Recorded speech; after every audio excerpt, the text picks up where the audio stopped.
Good morning everyone, welcome back to the channel to a new blog. আশা করি আপনারা সবাই খুব ভালো আছেন, আমিও ভালো আছি। স্মাইল নাই তোমাদের সবাইকে স্বাগত।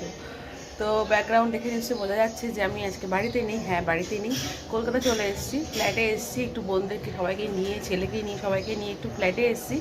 তো কালকে রাতেই এসে পৌঁছেছি। তো এখন একটু কদিন থাকবো, একটু ঘুরবো ফিরবো এদিক ওদিক। সব বাচ্চা কাচ্চারা এসছে, তো সবারই এখন স্কুল ছুটি, পরীক্ষা হয়ে গেছে, স্কুল ছুটি। তো সেই জন্য সবাই একটু ঘুরবে, তো সেই জন্য আসা। তো চলো সঙ্গে থাকো, সারাদিনটা আজকে কী করি না করি সবটাই শেয়ার করব। তো এখন চা করব, চলো সঙ্গে থাকো আর দেখো। Good morning. এই চা দিয়ে দিয়েছি, সব চা করে চা দিয়ে দিয়েছি। এই বড় মাসিও চা খাচ্ছে, এইটা বসে গেছে চা খেতে, মাটিতে চা নিয়ে বসে গেছে। আর এই ঘরে ছেলেও চা খাচ্ছে, এই যে ছেলে বসে গেছে চা খেতে,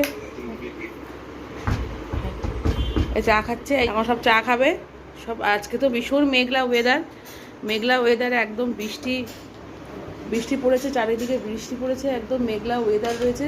পরে দেখাবো, ছাদে যাবো যখন তোমাদের দেখাবো অবশ্যই। তো ছেলে লিকার খাচ্ছে, লিকার চা, আর আমরা সবাই দুধ চা খাচ্ছি। চাটা খাওয়া হয়ে গেল, আমরা এখন বাজার যাচ্ছি, যে আমি, প্রিন্স আর ছোটোটা। তো আমরা এখন বাজার যাচ্ছি, বাজারে এখন দেখি কী কেনাকাটা করতে পারি, করে তারপরে আবার ফিরে আসবো বাড়ি। তো চলো সঙ্গে থাকো, বাজারটা তোমাদের একটু ঘুরিয়ে দেখাবো। কি সবজি নেব? সবজি क्या लेगा? হ্যাঁ, সবজি क्या लेगा? তো চলে আসলাম বাজারে। তো এখন কি নেব এটাই ভাবতে ভাবতে বাজারের ভেতরে যাচ্ছি। তো কিছু তো নিতেই হবে, তবে বাচ্চা কাচ্চা রয়েছে, তো বুঝে শুনে বাজার করতে হবে। তো প্রথমে দেখলাম এক জায়গায় ভীষণ শাক বিক্রি হচ্ছে, মানে ভ্যারাইটিস শাক বিক্রি হচ্ছে। তো দেখে সেখানে দাঁড়িয়ে পড়লাম, মানে সেই শাকটা না নিয়ে যেতে পারলাম না, কারণ আমি একটু শাক খেতে ভালোই বাসি। তো সেটা যেই শাকই হোক না কেন, তো বাড়িতে সেরকম সব সময় তো সব রকম শাক নিজের চয়েস মতো কিনতে পারি না, কারণ এখন তো বাজারে যাই না, সেটা তো তোমরা জানো। এখন প্রিন্সের বাবাই বাজারে করে, তো সেই জন্য নিজের পছন্দ মতন শাক দেখে হাতে বেছে কেনাটা একটা আলাদা রকম ব্যাপার। তো প্রথমেই শাক নিয়ে নিলাম। তো হচ্ছে শাক নেওয়ার পরে তারপরে চলে গেলাম পাশের একটা সবজির দোকানে, সেখানে গিয়ে সব বেগুন দেখছিলাম, তো বেগুন নিলাম। তারপর আরও বিভিন্ন ধরনের সব সবজি নিলাম, নিয়ে চলে আসলাম মাছের দোকানে। তো ক্যাঁকড়া দেখলাম, ক্যাঁকড়া নিতে ইচ্ছা করছিল, কিন্তু ক্যাঁকড়া অল্প কটা ছিল, সে কটাতে আমাদের বাড়িতে যারা লোকজন আছে তাদের সবার হবে না, তো সেই জন্য ক্যাঁকড়া আর নিলাম না। তবে আস্তে আস্তে এগিয়ে আসলাম। বাজারটার এক সাইডে মাছ বসে আর এক সাইডে হচ্ছে সবজি বসে, একদম ফ্ল্যাটের পাশেই আমাদের, মানে হেঁটে যাওয়া যায় সেরকমই বাজারটা, দূরত্ব। তো মাছ নিয়ে নিলাম, কারণ এখানে যারা রয়েছে আমার ফ্ল্যাটে, তারা কেউ কেউ মাছ ভালোবাসে আর বাচ্চারা ভালোবাসে মাংস, তো সবই নিতে হবে, সেই জন্য মাছও নিলাম আবার মাংসও নিলাম, মানে চিকেনটাও নিলাম। তো মাছ নিয়ে নিলাম, নিয়ে মাছটা ওখান থেকে বাজার থেকেই কাটিয়ে নিলাম, কারণ বাড়িতে এসে কাটার মতন কোনো ব্যবস্থা নেই আর সম্ভবও না। তো সেই জন্য মাছটা ওখান থেকে নিয়ে নিলাম, নিয়ে কাটিয়ে নিলাম। তেলাপিয়া মাছ নিয়েছি, আর তার সাথে নিয়ে নিয়েছি হচ্ছে কাতলা মাছ। তো দুটো মাছই নিয়ে নেওয়া হয়েছে। তো এবার নেওয়াটা হয়ে গেলে পরে তারপরে যাব হচ্ছে মুদিখানা বাজারে, নিয়ে মুদিখানা কিছু কেনাকাটা করে নিয়ে তারপর বাড়ি চলে যাব। তা বাড়ি গিয়ে তবে দেখা যাবে যা যা করার করবো। তো বাড়ি চলে এসে তারপরে প্রথমে একটু স্নান করে নিয়েছি, কারণ মাছের বাজারে গেছিলাম, মাছ টাছ হাত দিয়েছি, ঘেটেছি, তো সেই অবস্থাতে আর রান্না করতে ইচ্ছা করলো না। আর আমার দুই বোন তো রয়েছে, তারা রান্না করছে, গুছাচ্ছে, তো আমি একটু পুজো দিয়ে নিলাম ভালো করে। অনেক দিন তো এই ঠাকুর আমার হাতে পুজো পায় না, কারণ আমি তো পুজো এখানে থাকি না, সেই জন্য ফ্ল্যাটে ঠাকুরকে পুজো সেইভাবে দেওয়া হয় না। তো ভাবলাম ভালো করে পুজো দিয়ে নিই, তো পুজো দিয়ে নিয়ে তারপরে চলে আসলাম রান্নার এখানে। তো নিয়ে এসেছিলাম হচ্ছে কলমি শাক, কারণ আমাদের রানাঘাটে কলমি শাকটা খুব একটা পাওয়া যায় না। আর করে নিয়েছিলাম হচ্ছে ভাত। এ দেখো তেলাপিয়া করেছি সর্ষে বাটা দিয়ে, কারণ আমি তেলাপিয়া মাছ সর্ষে বাটা দিয়ে খেতে খুবই ভালোবাসি, আর তার সাথে সাথে আমার মাসিরাও খেতে ভালোবাসে। তো চিকেন করে নিয়েছি দুবেলার জন্য, করে টোরে নিয়ে আর কাতলা মাছ ভাজা করেছিলাম, আর বাদবাকি কাতলা মাছ তুলে রেখেছিলাম, সেটা তোমাদের সাথে শেয়ার করতে পারলাম না। তো হচ্ছে কাতলা মাছ খাওয়া হয়ে গেছিলো ওদের বাচ্চাদের, তো এখন খেতে দিয়ে দিয়েছি সবাইকে, সবাই মাংস দিয়ে এখন ভাত খাচ্ছে। আর রনিও এসেছিলো আমাদের বাড়িতে, মানে রনিদের বাড়িতে কলকাতাতেই, তো রনিও এসেছিলো। তো এইভাবে খাওয়া দাওয়া করলাম। তারপরে বেরিয়ে গেলাম একটু রেডি সেডি হয়ে, কারণ কলকাতায় এসেছি, গড়িয়াহাট যাবো না সেটা তো হয় না। তো সবাই মিলে গড়িয়াহাট যাব বলে রেডি হয়ে বেরিয়ে গেলাম রাস্তাতে। বেরিয়ে ওখান থেকে রিক্সা করে স্ট্যান্ডে গেলাম, সেখান থেকে তারপরে অটো ধরবো, অটো করে যাব হচ্ছে গড়িয়াহাট।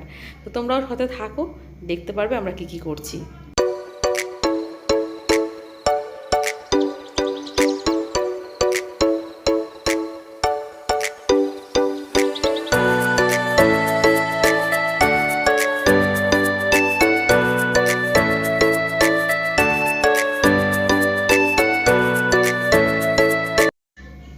তো দেখতে দেখতে পৌঁছে গেলাম গড়িয়াহাট। আর নেমেই অটো থেকে যা চোখে পড়লো সেটা তোমাদেরকে শেয়ার করছি। দেখো, দারুণ জিনিস চোখে পড়লো। আর এই জিনিসের প্রতি তো মানে আমি সারা জীবনই ফিদা। টেডি বিয়ার কিনতে আমার খুবই ভালো লাগে, দেখতে খুব ভালো লাগে, কিন্তু কিনিই নি, দেখতে দেখতে চলে গেলাম। তো রাস্তা দিয়ে যা যা পড়ছিল যাওয়ার পথে সেগুলো সবই ক্লিপ তুলেছি তোমাদের সাথে শেয়ার করব বলে। তো একটা বিশাল বড় খেলনার দোকান পড়েছিল, সেখানে গিয়ে তো আমার মাসির দুই নাতি তো একদম খেলনা দোকানে গিয়ে মানে মানে আটকিয়ে গেছিলো। ওখান থেকে যেন খেলনা দেখে যেন ফিদা হয়ে গেছিলো, দাঁড়িয়ে পড়ছিল বারবার। কিন্তু খেলনা কিনতে তো যাইনি, আমরা গেছি অন্য আরও জিনিসপত্র কিনতে। তো সেইগুলো কেনার জন্য আরও সামনের দিকে এগিয়ে গেলাম, কারণ গড়িয়াহাটে গেলে পরে না মাথাটা পুরো ডিস্টার্ব হয়ে যায় যে কি কিনবো আর কি কিনবো না, কোনটার দিকে তাকাবো কোনটার দিকে তাকাবো না। তো দেখতে দেখতে দেখো হোলির গেঞ্জি দেখলাম, মানে হোলিতে পরার জন্য গেঞ্জি বেরিয়েছে কত রকমের, আর সেই গেঞ্জিগুলোকেই দেখছিলাম। তো এই গেঞ্জিটা একটু পাড়িয়ে নিলাম যে দেখবো বলে, লেখা ছিল খেলবো হোলি, রং মদ খাবো না তাই কখনো হয়। তো সেটাকে পাড়িয়ে নিলাম, দেখলাম গেঞ্জিটাকে। তো সেটাকে দেখার পরে প্রথমে ভেবেছিলাম কিনবো, তারপর দেখলাম না, এসব গেঞ্জি কেনা যাবে না। তো সেখান থেকে আগিয়ে গেলাম সামনের দিকে। একটা ফুলের দোকান ছিল, ভীষণ সুন্দর লাগছিলো ফুলগুলো দেখতে দেখতে। সামনের দিকে আস্তে আস্তে আস্তে আস্তে করে সবাই মিলে এগিয়ে গেলাম। আর চৈত্র সেল তো মানে মোটামুটি শুরু হয়ে গেছে। এমনিতেই গড়িয়াহাট সারা বছরটাই ভিড় থাকে, আর যেহেতু এখন সামনে রং খেলা হোলি আসছে, তো সেই জন্য প্রচণ্ড ভিড়। সব কিছু দেখতে দেখতে সামনের দিকে এগিয়ে যাচ্ছি, যত এগিয়ে যাচ্ছে তত মনে হচ্ছে চোখ টোক সব ধাঁধিয়ে যাচ্ছে। আর এইসব দোকানের সামনে দিয়ে গেলে পরে মেয়েদের চোখ তো ধাঁধিয়েই যায়, সেটা তো সবাই তোমরা নিশ্চয়ই আমার সাথে এগ্রি হবে। তো তারপরে হচ্ছে দেখো ফুলের দোকান দেখতে দেখতে তো মাথা খারাপই হয়ে যাচ্ছে। তো কি করব তারপরে সব কিছু করে তারপর খিদে পেয়ে গেল, তাই চলে গেলাম গড়িয়াহাটের নামকরা দোকান বেদুইন। তো বেদুইন থেকে চিলি চিকেন আর ফ্রাইড রাইস নেওয়া হয়েছিল, মাসির দুই নাতিরা ওরা খেলো। তারপরে আমরা নিয়ে নিলাম সবাই রোল। তো রোল খেলাম, রোলটা দারুণ বানায় ওখানকার রোলটা, তবে আগের থেকে এখন একটু অন্যরকম হয়ে গেছে। তো রোলটা খেলাম, আর তার সঙ্গে নিয়ে নিলাম কুলপি। বোনের মেয়ে খেলো হচ্ছে ফিশ ফ্রাই। তো সবাই মিলে ভাগ করে খেলাম। আমিও খেয়েছি, কিন্তু আমি কুলপিটা খেয়েছি, আর রোল একটু একটু করে খেয়েছি, বেশি কিছু খাইনি।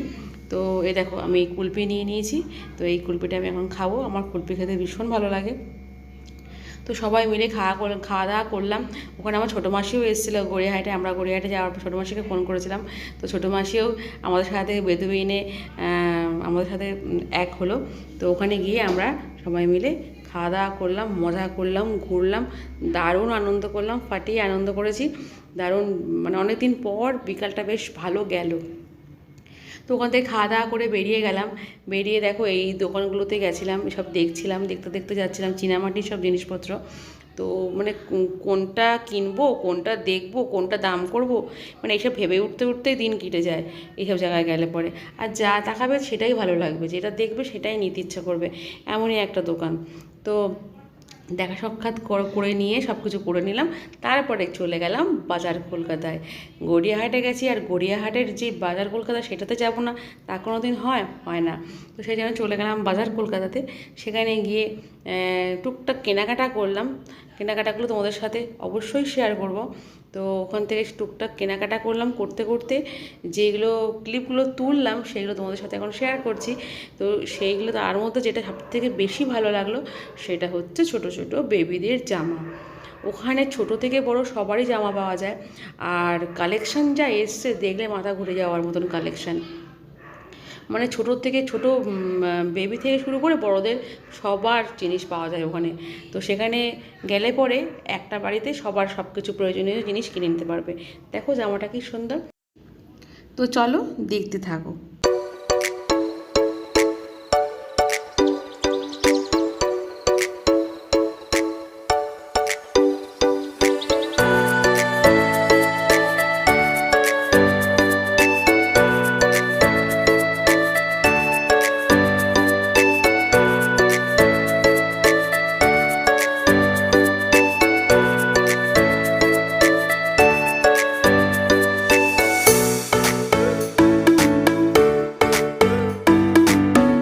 গড়িয়াহাট থেকে তো ঘুরে চলে এসেছি অনেকক্ষণ আগেই, কিন্তু আসার পর আর ক্যামেরাটা অন করতে পারিনি, মানে আর শরীর চলছে না, সেই জন্য আজকে আর অন করতে পারিনি ক্যামেরাটা। তো আসার পরে তো একদম সবাই মানে শুয়ে পড়েছে, কেউ আর পাচ্ছে না, কারণ এত হেঁটেছি এত হেঁটেছি এত হেঁটেছি যে মানে ঘুরে ঘুরে ঘুরে মানে পা কোমর হাত সব ব্যথা হয়ে গেছে, এরকম অবস্থা। মানে লাস্টে আর মানে আর পাচ্ছিলাম না, তখন বাড়ি চলে আসলাম। তো কিছু কেনাকাটা টুকটাক করেছি, সেটা আজকে এই ব্লগে শেয়ার করলাম না, পরে অন্য কোনো একটা ব্লগে তোমাদের শেয়ার করে দেবো। টুকটাক কিছু কেনাকাটা করেছি। তো এসে সবাই শুয়ে শুয়ে বসে এতক্ষণ ধরে কাটালাম। তো রাতের খাওয়া দাওয়াটাও কমপ্লিট কিন্তু হয়ে গেছে, সেরকম বেশি কিছু কাজ রাতে খাওয়া দাওয়া হয়নি, কারণ সবাই ওখান থেকে কিছু না কিছু খেয়ে এসছে, রোল কুলপি অনেক কিছুই খাওয়া হয়েছে। তো সেই জন্য সবার পেটটা মোটামুটি ভর্তি, তো অল্প কিছু করে সবাই খেয়ে নিলাম। তো খাওয়া দাওয়া কমপ্লিট হয়ে গেছে, এখন শুয়ে পড়বো। আর কালকে আর একটা নতুন জায়গায় যাব, সেখানে গিয়ে আর একটা নতুন ব্লগ আসবে। তো সেই জন্য আজকে সকাল সকাল শোবো, কারণ কালকে সকাল সকাল ঘুম থেকে উঠে রেডি ফেডি হয়ে বেরোতে হবে। তো আজকের ব্লগটা এই পর্যন্তই রাখছি। সারাদিনের ব্লগটা তোমাদের যদি ভালো লেগে থাকে তাহলে একটা লাইক করো, কমেন্টস করো, প্লিজ আমাকে সাবস্ক্রাইব করো। আমার বকবক আজকে এখানেই শেষ করছি, কালকে ফিরে আসছে একটা নতুন ব্লগের সাথে। ততক্ষণ যেন তোমরা সবাই সুস্থ থেকো, ভালো থেকো। Good night, tata.